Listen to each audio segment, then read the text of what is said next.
Hi అండి, this is for కటారీ saris. All of you అందరికీ very very good morning. ఈరోజు మంచి తెలుగువారి రుచికరమైన మరి నేను చెప్పనండి, వారి మాటల్లోనే తెలుసుకుందాం వంట గురించి. Good morning all of you. ఈరోజు చింత తొక్కు అండి, పచ్చడి. చూడండి, తొక్కు ఇలా రెడీ చేసి పెట్టింటాము. చింత తొక్కు అంట. చింత తొక్కు ఏ విధంగా రెడీ చేసుకుంటారు? పచ్చి చింతకాయలు అండి, పచ్చివి చింతకాయలు, పచ్చిమిర్చి, అలాగే ఉప్పు అండి. మొత్తం అన్నీ క్లీన్ చేసుకొని బాగా రెడీ చేస్తారు. ఇది నాకు కూడా రాదండి, మా అక్క చేసి పంపించింది ఆల్రెడీ. ఇది 1 నెల కానీ 2 నెలలు కానీ నిల్వ ఉంటుంది. నీళ్ళు అవి ఏం పడకుండా ఉంటే చాలా రోజులైనా ఉంటుందండి. మనం ఫ్రిడ్జ్లో పెట్టుకున్న చెయ్యి పెట్టకూడదు, స్పూన్ అలా తీసి వేసుకోవాలి.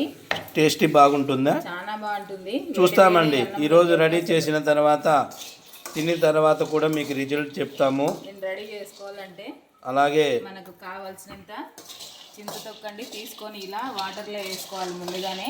చూడండి, నేను వచ్చి ఒక 2 స్పూన్లు వేసుకున్నాను, ఆల్రెడీ నానబెట్టాను.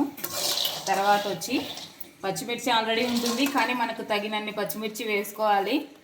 మాకు సరిపోయే కారం సరిపోయే అన్నీ అండి. అలాగే పల్లీలు అండి, అంటే శనగిత్తనాలు అంటారు, పల్లీలు అంటారు, వేరుశనగపప్పు అండి. ఇలా వేయించుకోవాలి. వేయించుకున్న తర్వాత 3 రెడీ చేయాలండి. రెడీ చేసి రోట్లో నూరాలండి. చింతతొక్కు మెదగదండి, ఇది మిక్సీకి వేస్తాము. ఇది ఆల్రెడీ రుబ్బి పెట్టింటారు. ఇంకా పల్లీలను ఆల్రెడీ ఇవి రుబ్బుతారండి, గ్రైండ్ చేస్తారు. ఇవి చేసిన తర్వాత ఇవి మేము ఈ విధంగా తయారు చేసుకుంటాము. చాలా బాగుంటుంది, ఎక్సలెంట్గా ఉంటుందండి. వేడి వేడి రైస్ మనము చేసుకొని తింటే అబ్బా అదిరిపోతుందండి. చాలా టేస్టీగా ఉంటుంది. అలాగే మొత్తం అంతా రెడీ అయిపోయాక ఒకసారి పోపు పెట్టుకోవాలండి, అంటే తిరబాత. అన్నీ రెడీ చేసిన తర్వాత చట్నీ అయిపోయాక పోపు పెట్టుకోవాలి.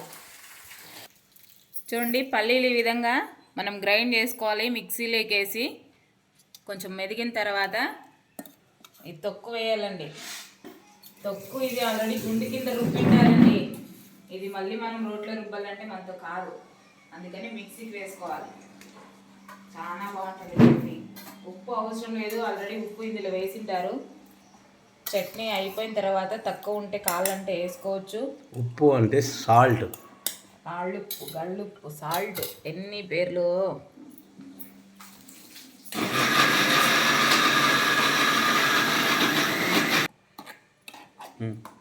చూడండి, ఈ విధంగా మిక్సీలో ఒక 2-3 నిమిషాలు, అంటే ఇలా కొంచెం మెత్తగా అయ్యేంతవరకు ఆడించుకోవాలి. ఇలా ఆడిపోతే చింతతొక్కు కొన్ని ఉంటాయి కదా, ఆడితే మాత్రం బాగుంటుంది, టేస్ట్ చాలా బాగుంటుందండి.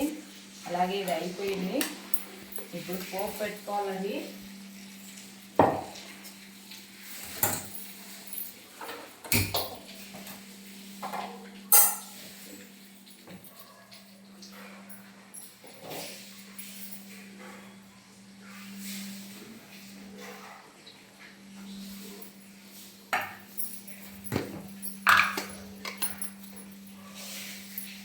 చూడండి, పోపు, కొన్ని ఆవాలు,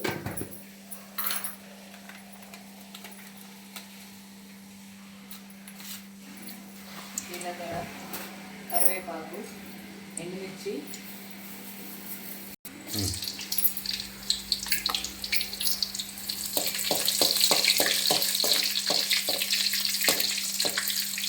ఆనియన్ అండి, ఎర్రగడ్డలు కట్ చేసి పెట్టుకున్న సన్న ముక్కలు ఫ్రై చేసుకోవాలి. అలాగే కొంచెం వేగిన తర్వాత ఎండుమిర్చిను, కరివేపాకు, పచ్చిమిర్చి పచ్చిదైనా వేసుకోవచ్చు, కొంచెం ఎండిదైనా వేసుకోవచ్చు అండి.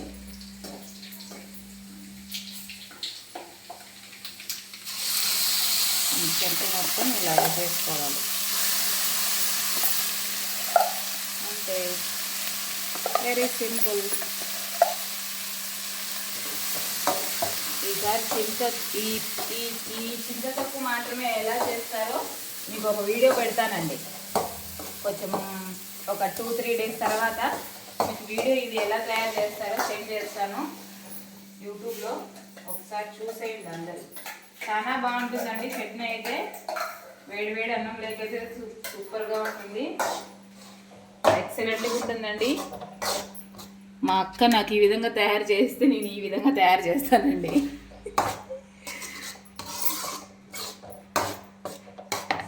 అలాగే సన్నగా కట్ చేసుకున్న ఆనియన్ ముక్కలండి, ఎర్రగడ్డలు వేసేయాలి, అంతే. వెరీ సింపుల్, అంతే అండి. వెరీ సింపుల్ చట్నీ అయితే చాలా చాలా బాగుంటుంది.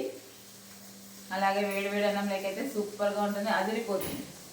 ఓకే అండి, థ్యాంక్ యూ. అలాగే ప్లీజ్ సబ్స్క్రైబ్, అలాగే లైక్ చేయండి, షేర్ చేయండి, కామెంట్ చేయండి. Thank you, bye. మరి చూశారు కదా, మీరు కూడా మీ ఇంట్లో ఒకసారి ట్రై చేయండి. Thank you everyone, all the best. Thank you.